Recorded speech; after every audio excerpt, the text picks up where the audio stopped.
nous sommes venus vous demander d'agir. D'agir dans l'intérêt de toute la Côte d'Ivoire. D'agir pour amener les acteurs politiques qui vont compétir en octobre 2025 à s'entendre sur les règles. D'agir de manière à ce que tous ceux qui ont envie de servir ce pays puissent le faire dans l'intérêt de la Côte d'Ivoire. D'agir de manière à ce que les intérêts de certains ne prévalent pas sur l'intérêt national. Et aujourd'hui, pour que cela soit pacifique, il faut que le président Ouattara accepte de dialoguer avec l'opposition, de parler. On ne lui demande rien, on ne lui demande pas de nous donner l'argent. On lui demande de nous appeler, on va parler. On va lui expliquer ce qui ne va pas. Et puis il va voir ce qu'il fait pour que ça aille. Qu'on n'aille pas à des affrontements.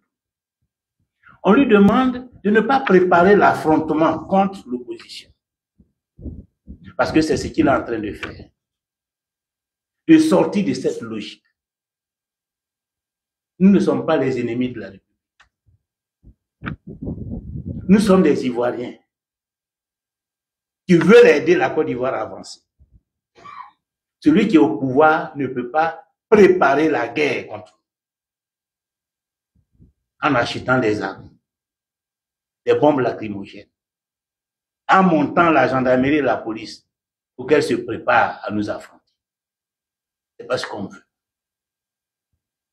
Et c'est pas ça ce que les Ivoiriens attendent de lui.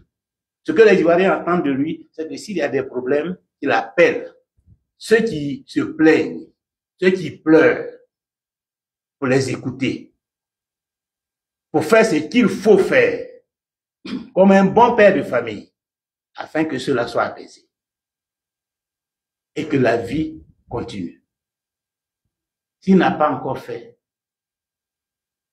je vous prie d'aller lui demander de le faire. D'aller lui demander au nom de la paix, au nom de la réconciliation, de laisser tous ceux qui veulent être candidats, de les laisser compétir. Dans tous les cas, c'est un Ivoirien qui sera président. Ce ne serait pas un Chinois ou un Allemand. Ce sera un Ivoirien. Ce sera l'Ivoirien que les Ivoiriens auront choisi. Et le choix des Ivoiriens est plus important que la lettre des lois.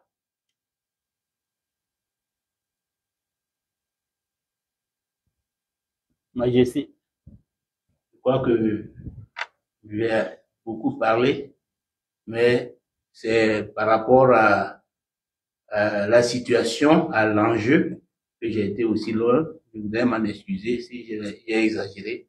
Mais voilà les nouvelles qui nous amènent cet après-midi devant vous. Je voudrais vraiment encore une fois vous dire merci de la considération que vous nous avez accordée en acceptant de nous recevoir ce jour.